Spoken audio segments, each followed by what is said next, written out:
Deishin shot ag cúig line mas féite lo ní smóg inroí na múna hansa seaf agus anhar agus bhfuil an nún fáilte támuis.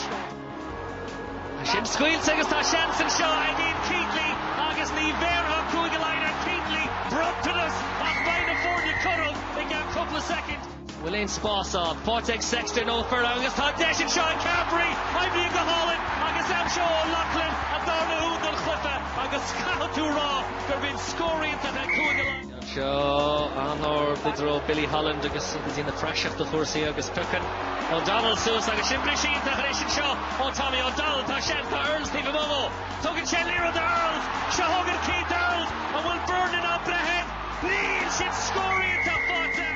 Shaw of Quinta Bonish Colin Akup Eralide Archer Williams Farrell Lamar agus ta Shen Sakim and Shaw Conway get the Earls